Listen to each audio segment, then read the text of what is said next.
New tonight, disturbing allegations are surfacing about a retired fire captain who worked in Novi. He's facing felony charges for a terrifying situation that left his neighbors horrified. 7 Action News reporter Brett Cast spoke to them about what they watched unfold.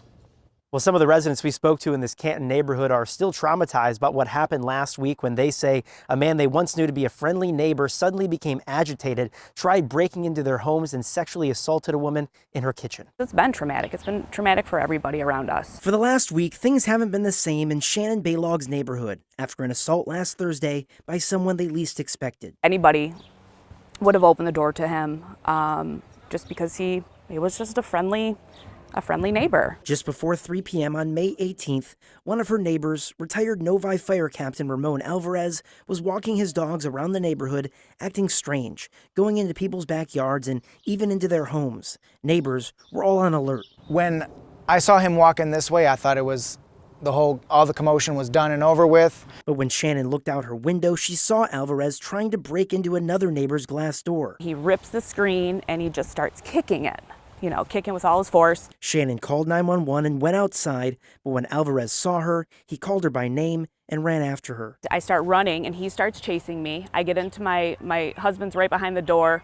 I get into the door. We both use our body weight to close it and lock it, and he's still grabbing at the door handle. Roughly 10 minutes later, she heard her friend and neighbor screaming, yelling for help.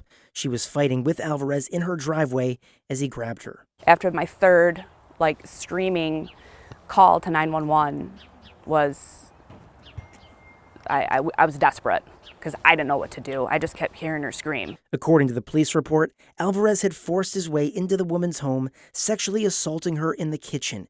He had ripped off parts of her clothing, but she managed to escape. When police got on scene, guns drawn, he pulled out a knife, stabbing himself in the ear. Officers tased him 3 times before finally getting him in handcuffs. Was it mental health? Was it drugs? Was it alcohol? We just don't know, and it's scary. It really is. It turns out Alvarez himself placed a strange 911 call roughly 20 minutes before Shannon's first call. A welfare check had been initiated, but by then it was too late. Shannon hopes next time there will be a quicker response and wants others to take warning signs seriously. So hopefully I can bring awareness, and hopefully it doesn't happen to another community, another area, neighborhood, anybody. Well, after the arrest, Alvarez was taken to the hospital and then 2 days later was officially booked in the Wayne County Jail, where he remains on a $300,000 bond. In Canton, I'm Brett Cast, 7 Action News.